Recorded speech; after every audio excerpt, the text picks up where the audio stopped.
الحمد لله نحمده ونستعينه ونستغفره ونؤمن به ونتوكل عليه ونعوذ بالله من شرور أنفسنا ومن سيئات أعمالنا من يهده الله فلا مضل له ومن يضلله فلا هادي له ونشهد أن لا إله إلا الله وحده لا شريك له ونشهد أن سيدنا ومولانا محمدا عبده ورسوله صلى الله تعالى عليه وعلى آله وأصحابه وبارك وسلم تسليما كثيرا كثيرا أما بعد فأعوذ بالله من الشيطان الرجيم بسم الله الرحمن الرحيم يا أيها الذين آمنوا كتب عليكم الصيام كما كتب على الذين من قبلكم لعلكم تتقون وقال رسول الله صلى الله عليه وسلم من قام ليلة القدر إيمانا واحتسابا غفر له ما تقدم من ذنبه أو كما قال عليه الصلاة والسلام۔ معزز سامعین کرام، بزرگوں اور دوستوں، ایسا محسوس ہوتا ہے کہ ابھی چند دنوں پہلے کی بات ہے کہ ہم رمضان کے مقدس مہینے کے انتظار میں تھے، اس کے استقبال کی تیاریوں میں لگے ہوئے تھے، لیکن یہ رمضان کا مبارک معزز مہینہ آیا بھی اور اس کا پہلا عشرہ بھی گزر گیا اور دوسرا عشرہ بالکل گزرنے کے قریب ہے، اور ہمارا حال کیا ہے کہ ہم معمول سے زیادہ کھانے اور معمول سے زیادہ سونے کے اندر لگے ہوئے ہیں۔ اللہ رب العزت ہمیں معاف فرمائے اور رمضان کے بقیہ ایام کی صحیح طرح سے قدر کرنے کی توفیق عطا فرمائے۔ اللہ تبارک و تعالیٰ نے اس رمضان کی صحیح طرح سے قدر کرنے کے لیے آخری عشرے میں ایک اور عبادت عطا فرمائی ہے جسے اعتکاف کہا جاتا ہے۔ اعتکاف کی حقیقت کیا ہے کہ ایک بندہ جو سال کے 12 مہینے دنیا کے کاموں میں، تجارت میں، ملازمت میں، زراعت میں لگا رہتا ہے تو اس کے دل پر غفلت کا پردہ پڑ جاتا ہے۔ رمضان کے مہینے کے اندر وہ اپنے دل کو صاف کرتا ہے، صیقل کرتا ہے کہ اس دل سے یہ غفلت کا پردہ ختم ہو جائے اور وہ اس مہینے میں کم از کم اپنے مقصد تخلیق کی طرف، عبادت کی طرف لوٹ کر آ جائے۔ لیکن کوشش کے باوجود جس انداز میں عبادت ہونی چاہیے اس انداز میں عبادت نہیں ہو پاتی اس رمضان کے مہینے میں بھی، اور جس انداز میں اللہ رب العزت سے تعلق جڑنا چاہیے اس انداز میں تعلق جڑ نہیں پاتا۔ تو آخری عشرہ جب آتا ہے تو ایک بندہ سب کچھ چھوڑ چھاڑ کر، گھر بار چھوڑ کر مسجد کے ایک کونے کو پکڑ لیتا ہے اور گویا کہ زبان حال سے اللہ رب العزت سے وہ درخواست کر رہا ہوتا ہے کہ بار الہ، میں اس در کو اس وقت تک نہیں چھوڑوں گا جب تک تو مجھے معاف نہیں کرے گا، جب تک تو مجھ پر اپنے رحمت کو نازل نہیں کرے گا، میں اس وقت تک اس در کو نہیں چھوڑوں گا۔ یہ اعتکاف کی حقیقت ہے۔ نبی کریم صلی اللہ علیہ وسلم پر جب پہلی وحی نازل ہوئی تو اس وقت حالات کیا تھے ہر مسلمان کو معلوم ہے کہ اللہ کے رسول صلی اللہ علیہ وسلم کئی دن کا توشہ لے کر غار حرا میں تشریف لے جاتے، آپ وہاں عبادت کے اندر مشغول رہتے، لوگوں سے ہم کلام نہ ہوتے، لوگوں سے بات چیت نہ ہوتی، تنہائی رہتی۔ محققین نے بیان فرمایا ہے کہ پہلی وحی کے نازل ہونے کے وقت جب غار حرا میں حضرت جبرائیل علیہ السلام اس آخری امت کے واسطے آخری کتاب کا پہلا سبق لے کر نازل ہوئے تھے، اقرأ بسم ربک الذی خلق، تو اس وقت جو حالات تھے نبی کریم صلی اللہ علیہ وسلم کے ساتھ، اس وقت کے حالات کو ہی اللہ تعالیٰ نے رمضان بنا دیا۔ کیا حالات تھے اس وقت؟ نبی کریم صلی اللہ علیہ وسلم کا حال یہ تھا کہ آپ کئی دنوں کا توشہ لے کر جاتے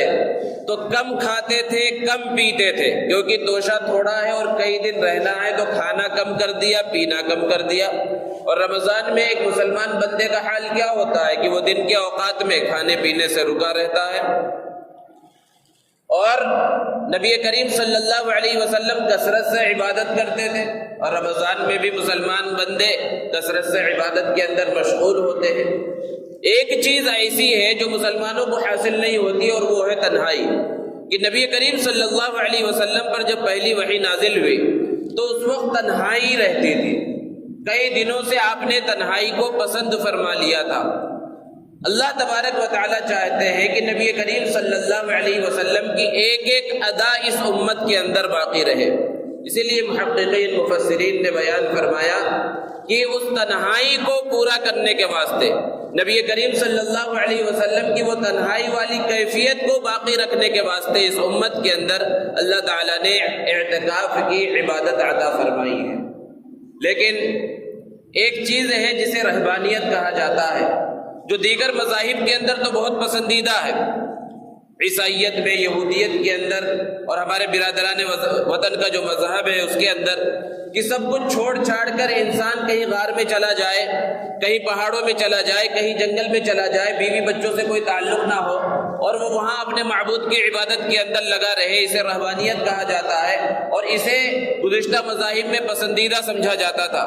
کہ سب کچھ چھوڑ چھاڑ کر، ساری ذمہ داریاں چھوڑ کر اپنی فکر میں انسان لگا رہے اور اپنی عبادت کے اندر لگا رہے۔ اسلام کے اندر یہ رہبانیت جائز نہیں ہے، پسندیدہ نہیں ہے کہ دنیا کی ذمہ داریوں کو چھوڑ کر، بیوی بچوں کی ذمہ داریوں کو چھوڑ کر ایک انسان کوئی ایسا کونا اختیار کر لے، کسی غار میں چلا جائے، جنگل میں چلا جائے، بیابان میں چلا جائے اور عبادت کے اندر مشغول رہے۔ اس پر نہ ثواب ملنے والا ہے، نہ یہ چیز جائز ہے، نہ یہ پسندیدہ ہے۔ لیکن بہرحال تنہائی کی وہ کیفیت بھی باقی رکھنا تھا جو اللہ کے رسول صلی اللہ علیہ وسلم کی ساتھ تھی پہلی وحی کے نازل ہونے کے وقت۔ تو یہ اعتکاف عطا فرمایا کہ اس میں ایک اعتبار سے تنہائی بھی ہوگی، لیکن تنہائی ہمیشہ کی نہیں ہوگی،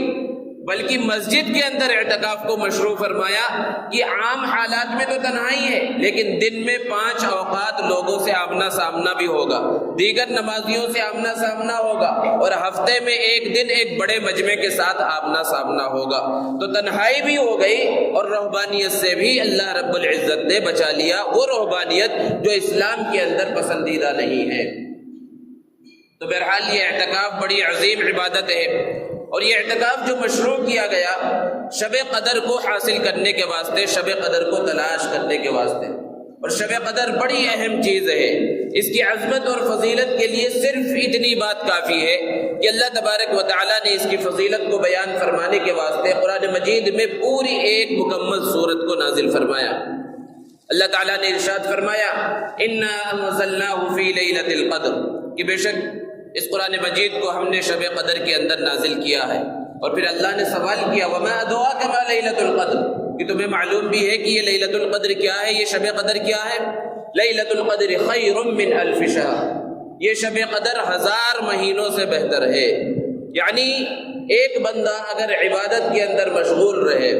اور اسے ایک شب قدر مل جائے تو ایسا ہے گویا کہ اس نے 1000 مہینے تک اللہ کی عبادت کی، اور 1000 مہینے کے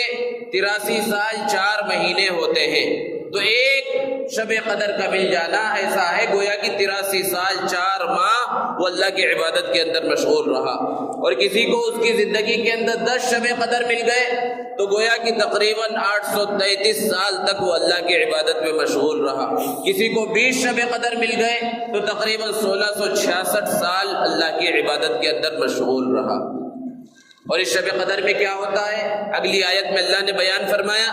تنزل الملائکۃ والروح فیہا بإذن ربہم من کل امر سلام ہی حتی مطلع الفجر، کہ فرشتے اور حضرت جبرائیل نازل ہوتے ہیں، اور فرشتوں کی اتنی کثیر تعداد ہوتی ہے کہ زمین اپنی وسعت کے باوجود تنگ محسوس ہونے لگتی ہے، اور جو بھی بندہ کھڑے بیٹھے اللہ کی عبادت میں مشغول ہے، اللہ سے مانگنے میں مشغول ہے، اس کے لیے وہ مغفرت کی، رحمت کی دعا کرتے ہیں، اور یہ سلسلہ صبح صادق تک چلتا رہتا ہے۔ اتنی عظیم رات اللہ رب العزت نے صرف اس امت کو عطا فرمائی۔ اور کیوں عطا فرمائی؟ روایتوں کے اندر ہے کہ نبی کریم صلی اللہ علیہ وسلم کے سامنے بنی اسرائیل کے ایک عابد کا، مجاہد کا تذکرہ کیا گیا کہ جو 1000 مہینے تک اللہ کی عبادت میں مشغول رہتا،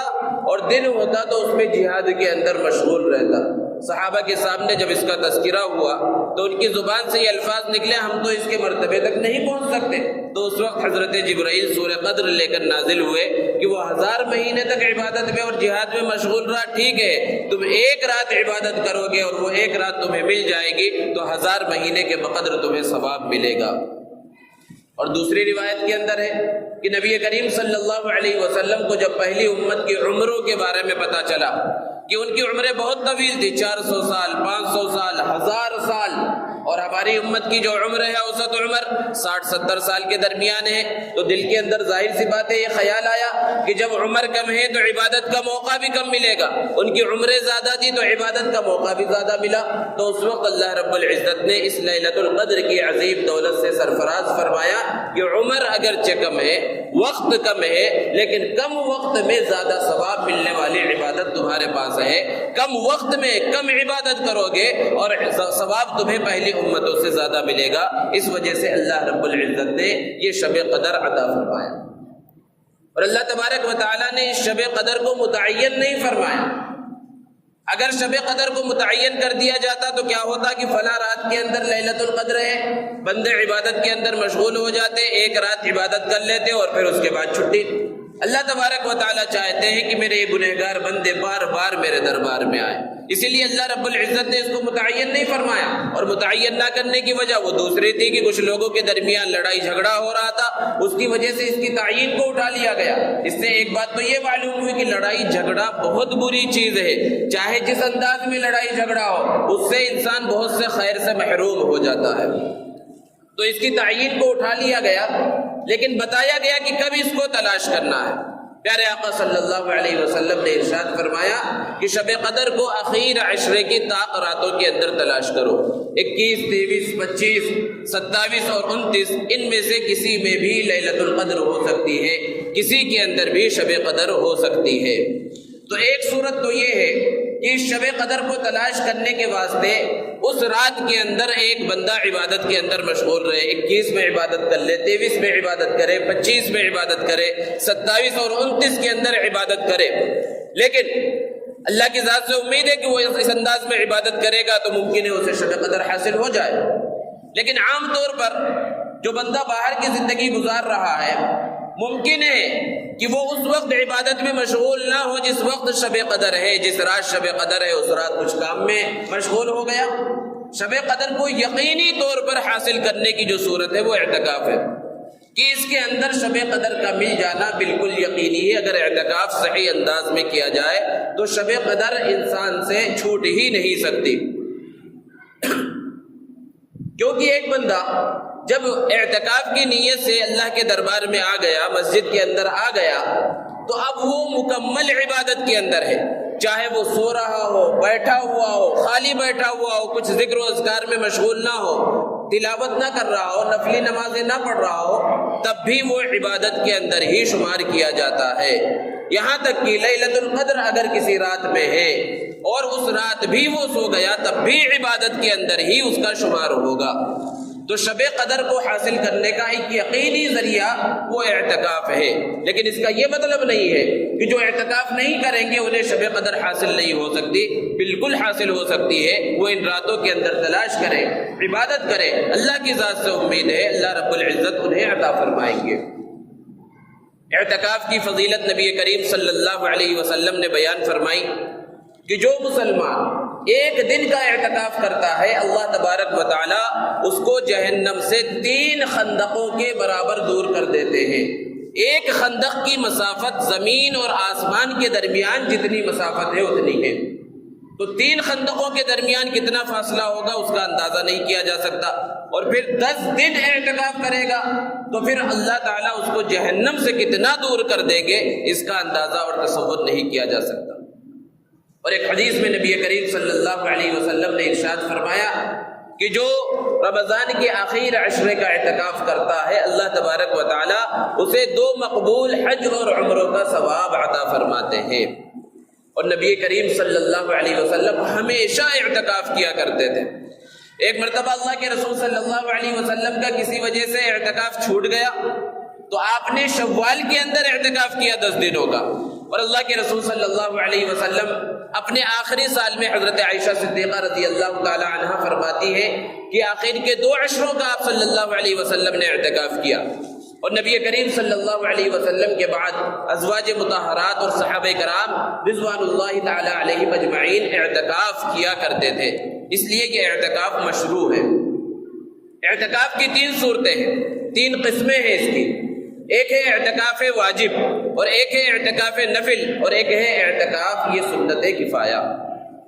اعتکاف واجب کا مطلب یہ ہے کہ کسی نے نظر مان لی کہ میں اتنے دنوں کا اعتکاف کروں گا۔ نظر کی 2 صورتیں ہوتی ہیں، عام طور پر لوگ اس انداز میں نظر مانتے ہیں کہ میرا فلاں کام ہو گیا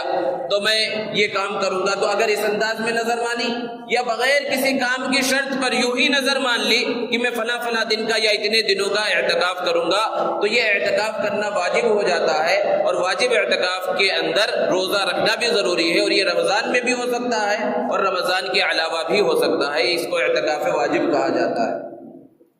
اور دوسری صورت ہے نفل اعتکاف کی، اس کے لیے وقت کی کوئی قید نہیں ہے، انسان جب بھی مسجد کے اندر داخل ہو اور وہ اعتکاف کی نیت کر لے تو نفلی اعتکاف اس کا شمار ہوتا ہے، اسے وہ ثواب ملے گا۔ اور جب مسجد سے باہر نکل جائے وہ نفلی اعتکاف ختم، وہ ٹوٹتا نہیں ہے بلکہ اب نفلی اعتکاف ختم ہو گیا۔ تو یہ 1 منٹ کے واسطے ہو سکتا ہے، 10 منٹ کے واسطے ہو سکتا ہے، ایک نماز کے وقت کے برابر ہو سکتا ہے، 1 دن 2 دن، یا جتنا بھی انسان چاہے اتنا ہو سکتا ہے۔ اور تیسری چیز جو اہم ہے یہ سنت اعتکاف ہے، جو رمضان کے اخیر عشرے کا اعتکاف ہے، اسے یہ سنت علی الکفایہ ہے۔ سنت علی الکفایہ کا مطلب یہ ہے کہ اگر بستی کے اندر، شہر کے اندر چند لوگ بھی اعتکاف کر لے، ایک آدمی بھی مسجد کے اندر اعتکاف کر لے تو سب کی طرف سے ادا ہو جائے گا، ذمہ داری ختم ہو جائے گی، ثواب تو صرف اسی کو ملے گا لیکن سارے لوگ گناہ سے بچ جائیں گے۔ لیکن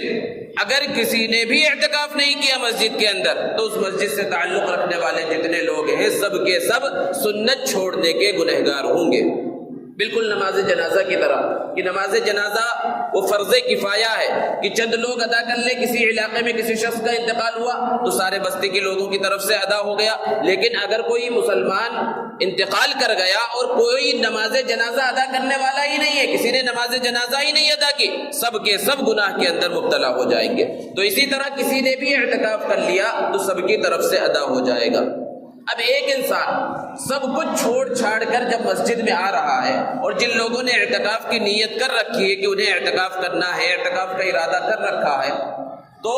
جب سب کچھ چھوڑ رہا ہے، قربانی دے رہا ہے، اپنے وقت کی قربانی دے رہا ہے، گھر والوں کو چھوڑ کر آ رہا ہے، تو اب اس کے لیے ضروری کیا ہے کہ ان مسائل کو معلوم کر لے، کیونکہ وہ ایک اہم عبادت کے اندر مشغول ہونے جا رہا ہے۔ تو کہیں اہم عبادت میں مشغول تو ہو رہا، لیکن اگر اس کی وہ عبادت ہی مکمل نہ ہو، اس کی وہ عبادت ہی بیچ میں ٹوٹ جائے تو پھر اعتکاف کا فائدہ ہی نہیں ہوگا۔ اس لیے اعتکاف کے مسائل کو معلوم کر لینا چاہیے۔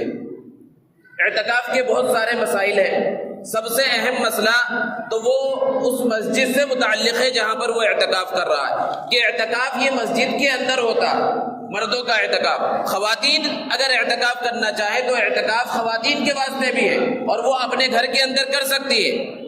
اور گھر کے اندر جہاں ان کے نماز پڑھنے کی جگہ ہے اسی کو وہ اعتکاف کرنے کی جگہ بنا لے اور وہیں پر انہیں رہنا ہے۔ ضرورت کے واسطے وہ اٹھ سکتی ہے، گھر کے کام کاج نہیں کر سکتی، اگر گھر کے کام کاج میں مشغول ہوں گی تو ان کا اعتکاف باقی نہیں رہے گا۔ ہاں، گھر میں دوسری خواتین کام کرنے والی ہیں، ان کو بتا سکتی ہے، مشورہ دے سکتی ہے کہ یہ بنا لو یا یہ بنا لو، یا بنانے کے اندر یا کسی کام کے اندر زبانی کچھ کہنا چاہیں تو کر دے، اس میں کوئی حرج نہیں، لیکن خود کام کرنے سے ان کا اعتکاف ٹوٹ جائے گا۔ تو وہ گھر میں یہ سنت جو اعتکاف ہے، اس سنت اعتکاف کو خواتین بھی انجام دے سکتی ہے، گھر کے کسی بھی کونے کے اندر یا کوئی بھی حصہ متعین کر لیا جائے، وہی ان کا اٹھنا بیٹھنا سونا جاگنا ہو۔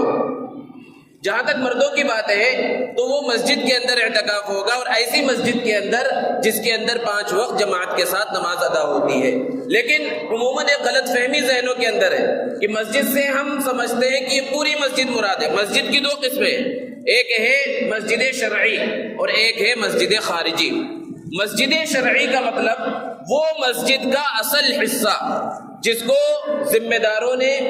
جن لوگوں نے مسجد بنایا، مسجد بناتے وقت ذمہ داروں کی جو نیت تھی کہ اصل مسجد ہم کس کو شمار کریں گے، اتنا حصہ مسجد شرعی شمار ہوتا ہے۔ اور مسجد خارجی کا مطلب ہے کہ جیسے کہ یہ مسجد ہے، کافی بڑی مسجد ہے، سائڈ سے باؤنڈری ہے، گیٹ وہاں پر شروع ہو رہا ہے، تو کہنے کو تو یہ کہ پوری کی پوری مسجد کہلائی جائے گی، لیکن اعتکاف اس پوری مسجد میں نہیں ہوگا، بلکہ اعتکاف مسجد شرعی کے اندر ہوگا۔ اب اس مسجد کے ذمہ داروں سے جب معلوم کیا گیا تو ان کا یہ کہنا ہے کہ یہ مسجد جو یہ نظر آ رہی ہے، جو یہ سامنے دیوار نظر آ رہے ہیں، بس یہی مسجد شرعی ہے۔ یہی وجہ ہے کہ جب یہاں پر جنازہ آتا ہے تو وہیں سامنے صحن سے بھی اندر جو برآمدے کا حصہ ہے وہیں پر جنازے کی نماز پڑھی جاتی ہے۔ اس سے معلوم ہوا کہ اس حصے کو بھی مسجد خارجی میں شمار کیا گیا ہے۔ تو مسجد سے اگر جان بوجھ کر یا بھولے سے کسی بھی انداز میں اگر کوئی معتکف اعتکاف کرنے والا مسجد سے نکل گیا تو اس کا اعتکاف ٹوٹ جاتا ہے۔ تو یہ مسئلہ سب سے اہم ہے، اور اعتکاف نچلی منزل پہ بھی ہو سکتا ہے اور اوپر کی منزل پہ بھی ہو سکتا ہے، کیونکہ مسجد زمین سے لے کر آسمان تک پورا کا پورا حصہ مسجد ہی ہوتا ہے۔ لیکن اگر نیچے اعتکاف کرنا شروع کیا، اس مسجد کے اعتبار سے مثال دی جا رہی ہے، نیچے اگر اعتکاف کرنا شروع کیا اور بغیر کسی وجہ کے اوپر جا رہا ہے تو بھی اعتکاف ٹوٹ جائے گا، کیونکہ سیڑھیاں باہر کے حصے سے جا رہی ہے۔ اگر مسجد کے اندرونی حصے سے سیڑھیاں اوپر جاتی تو اس میں کوئی حرج نہیں تھا، لیکن چونکہ باہر بغیر وجہ کے نکل گیا ہے تو اعتکاف ٹوٹ جائے گا۔ اپنی انسانی اصلی ضرورتوں کے واسطے اعتکاف کے اندر نکلنے کی گنجائش ہے، اپنی ضرورت کے واسطے نکل رہا ہے تو اس میں نکل سکتا ہے۔ ہاں گرمی زیادہ ہے، گرمی کی شدت ہے، اس میں نہانے کے واسطے اگر کوئی نکلا تو اس سے بھی اعتکاف ٹوٹ جائے گا، سنت اعتکاف۔ اسی طرح جمعہ کے غسل کے واسطے بھی نکلنے سے اعتکاف ٹوٹ جاتا ہے۔ ان مسائل کو معلوم کرنا چاہیے۔ بہت سے لوگوں کا سوال ہوتا ہے کہ مونچھ بڑی ہو گئی یا ناخن بڑے ہو گئے تو کاٹ سکتے ہیں۔ مسجد میں بیٹھ کر مسجد کے ادب اور احترام کا لحاظ کرتے ہوئے کہ یہ ناخن اور بال وغیرہ مسجد کے جانماز اور مسجد کے فرش وغیرہ پر نہ گرے، کوئی بڑا کپڑا بچھا کر کاٹے تو اس میں کوئی حرج نہیں ہے، پھر اس کو باہر پھینک دیا جائے۔ اور جہاں تک باہر لوگوں سے بات کرنے کی کا مسئلہ ہے کہ اگر مسجد سے باہر نکلے، وضو کرنے کے واسطے جا رہے تھے، ضرورت کے واسطے جا رہے تھے، کسی نے سلام کر لیا تو سلام کا جواب بھی دے سکتے، چلتے چلتے کسی نے ہاتھ بڑھا دیا مسافے کے لیے، مسافہ بھی کر سکتے۔ لیکن اگر مسافے کے درمیان کھڑے ہو گئے اور اب خیر خیریت پوچھنا شروع کر دیا یا وضو خانے کے اندر بیٹھ کر آرام سے بات کر رہے تو ان سب چیزوں سے اعتکاف ٹوٹ جائے گا۔ مسجد کے اندر یہ سب چیزیں ہو سکتی ہیں۔ مسجد کے اندر جو معتکف ہے ضروری نہیں ہے کہ وہ ہمیشہ عبادت میں مشغول رہے یا صرف خاموشی رہے۔ دوسرے لوگ آئے تو سلام جواب ہو سکتا ہے، خیر خیریت پوچھی جا سکتی ہے، کوئی بھی کتاب کا وہ مطالعہ کر سکتا ہے، دینی مسائل سیکھ سکتا ہے، پڑھ سکتا ہے، قرآن مجید کی تلاوت کرے یا دیگر ذکر و اذکار کے اندر مشغول رہے۔ یہ مختصر سے مسائل ہیں جو اعتکاف سے تعلق رکھنے والے ہیں، اور دیگر الگ الگ پیش آنے والے مسائل ہو سکتے ہیں، اس کو علماء سے معلوم کرنا چاہیے اور اپنی اعتکاف والی عبادت کو اہم سے اہم تر بنانا چاہیے اور اس کو مفید سے مفید تر بنانا چاہیے۔ ہمارے نوجوانوں کا ایک بہت بڑا طبقہ جو شوق میں اعتکاف تو کرتا ہے لیکن اعتکاف کرنے کے واسطے مسجد میں آ گیا اور مسجد میں بھی وہی باہر والی جو ہے زندگی گزر رہی ہے، مسجد میں بھی وہی باہر کی جو بات چیت ہوتی ہے، باہر جس طرح اپنے دوستوں سے تعلق ہوتا ہے وہی انداز مسجد کے اندر بھی ہے۔ بحث و مباحثہ ہو رہا ہے، ہو سکتا ہے ان کا وہ بحث و مباحثہ مسائل میں ہو، لوگ ویڈیوز دکھا کے کہ دیکھو بھائی فلاں مولانا نے اس مسئلے میں یہ کہا، اس مسئلے میں یہ کہا۔ ان سب مسائل کے واسطے پوری زندگی پڑی ہوئی ہے۔ آپ نے اپنی قیمتی زندگی آخری عشرے کو جب خالص کیا ہے اللہ کی عبادت کے واسطے تو یہ بحث و مباحثہ اور ان اختلاف کا موقع نہیں ہے کہ اس مسجد کے اندر آ کر اور ان اختلافی مسئلوں کے اندر بحث کی جائے۔ یہاں تو جتنا ہو سکے اللہ رب العزت کو منایا جائے، اللہ رب العزت کے سامنے عبادت کی جائے۔ اور نوجوانوں کا ایک بڑا طبقہ اعتکاف کے اندر بھی بڑے بڑے موبائل لے کر آ رہا ہے، تو موبائل لے کر آنے کا مطلب یہ ہے کہ وہ مسجد میں رہتے ہوئے بھی باہر پوری دنیا کی سیر کر رہا ہے۔ اس کا یہ مطلب نہیں ہے کہ موبائل لانا درست نہیں ہے، اپنی ضرورت کے واسطے بات چیت کے واسطے کوئی موبائل لے کر آ رہا ہے اس میں کوئی حرج نہیں، لیکن جیسے باہر موبائل کا استعمال ہوتا ہے ہر شخص جانتا ہے، اس کی تفصیل کو بیان کرنے کی ضرورت نہیں۔ واٹس ایپ دیکھا جا رہا ہے، فیس بک دیکھا جا رہا ہے، دوسری چیزوں کے اندر ہمیشہ مشغول ہے، وہی سوال جواب، دوستوں سے بات چیت، رشتہ داروں سے بات چیت، تو پھر ایسے اعتکاف کا اگرچہ وہ اعتکاف پورا ہو جائے گا لیکن اس کے انوارات اور ثمرات حاصل نہیں ہوں گے۔ تو جب ہم وقت کو فارغ کر رہے ہیں تو خالص وقت کو فارغ کریں اور موبائل سے بھی دور رہیں اور ان سب چیزوں سے دور رہیں گے تو اس کے انوارات اور برکات کو ہم دیکھ سکیں گے، اس کا مشاہدہ کر سکیں گے اور اللہ کی رحمت کو ہم دیکھ سکیں گے کہ کس طرح اللہ رب العزت کی رحمت ہمارے اوپر نازل ہو رہی ہے۔ ایک دوسری اہم چیز کہ انسان کتنی بھی کوشش کر لے اس رمضان کے اندر، انسان ہونے کے ناطے غلطیاں کوتاہیاں تو ہو ہی جاتی ہے، تو اللہ رب العزت نے ان غلطیوں کی تلافی کے واسطے اور ایک عبادت عطا فرمائی ہے جسے صدقہ فطر کہا جاتا ہے۔ نبی کریم صلی اللہ علیہ وسلم نے اس کے دو مقصد بیان فرمائے، اس کے تفصیلی مسائل انشاءاللہ اگلے جمعے میں بیان کیے جائیں گے۔ نبی کریم صلی اللہ علیہ وسلم نے دو مقصد اس کے بیان فرمائے کہ پہلا مقصد تو یہ ہے کہ اس سے روزے کے اندر جو خرابیاں ہو گئی، رمضان میں رمضان کی کچھ ناقدری ہو گئی تو اس کی تلافی ہو جائے گی، اور دوسرا اہم مقصد ہے وہ طعمۃ للمساکین، کہ مسکینوں کے، غریبوں کے، ناداروں کے کچھ کھانے کا انتظام ہو جائے۔ اور نبی کریم صلی اللہ علیہ وسلم نے ارشاد فرمایا کہ یہ رمضان کا مہینہ یہ غمخواری کا مہینہ ہے۔ ہمیں معلوم ہونا چاہیے کہ ہم طرح طرح کی نعمتوں سے لطف اندوز ہو رہے ہیں، افطار میں، سحر میں، افطار کے بعد، تراویح کے بعد مختلف طرح کی نعمتوں سے جو ہے لذت حاصل کر رہے ہیں، لیکن ہماری بستی میں، ہمارے علاقے میں کچھ ایسے لوگ تو نہیں ہیں کہ جن کے پاس افطار کرنے کے واسطے کھجور تک جو ہے میسر نہیں ہے، کچھ بھی میسر نہیں ہے، پانی سے وہ افطار کر رہے ہیں، بھوک کو مٹانے کے واسطے روٹی میسر نہیں ہے، عید میں کپڑے پہننے کے واسطے انہیں نیا کپڑا تک میسر نہیں ہے۔ ہماری ذمہ داری ہے کہ ہم ان سب چیزوں کا خیال رکھیں، اور ضروری نہیں ہے کہ یہ صرف صدقہ فطر سے ہی پورا ہو، دیگر نفلی صدقہ خیرات یا اپنی زکوٰۃ میں سے بھی انہیں دینا چاہیے، لیکن جہاں تک اس صدقہ فطر کی بات ہے تو عام طور پر جو بیان کیا جاتا ہے، لوگ پوچھتے ہیں بھائی صدقہ فطر کتنا متعین کیا گیا؟ تو اصلاً تو یہ ہے کہ صدقہ فطر کوئی متعین نہیں ہے، اس کی جو چیزیں ہیں وہ متعین کی گئی ہے کہ گیہوں سے اگر کوئی نکالنا چاہ رہا ہے تو گیہوں کی جو مقدار ہے وہ تقریباً 2.25 کلو ہے۔ اب 2.25 کلو کتنے میں مل سکتا ہے اس کو معلوم کر لیا جائے، عام طور پر کہہ دیا جاتا ہے زیادہ سے زیادہ اس کی قیمت لگا کر کہ بھائی 70 روپے ہے، لیکن صرف گیہوں ہی سے صدقہ فطر ادا نہیں ہوتا۔ اللہ کے رسول صلی اللہ علیہ وسلم نے کھجور کا بھی تذکرہ فرمایا، کشمش کا بھی تذکرہ ہے، جو کا تذکرہ ہے، لیکن ہم سب سے سستی چیز کو لے لیتے ہیں کہ 60-70 روپے دے کر ہم سمجھتے ہیں صدقہ فطر ادا ہو گیا۔ کوئی بڑے سے بڑا مالدار بھی اگر یہ 60-70 ہی ادا کرے گا تب بھی صدقہ فطر ادا ہو جائے گا، لیکن ہمیں یہ سوچنا چاہیے کہ جب اللہ رب العزت نے ہمیں مال و دولت سے نوازا ہے تو صرف ہم گیہوں کا ریٹ ہی کیوں لگائے، کھجور کا ریٹ لگائے، اور کھجور کا جو ریٹ ہے وہ 2.25 کلو نہیں ہے، بلکہ کھجور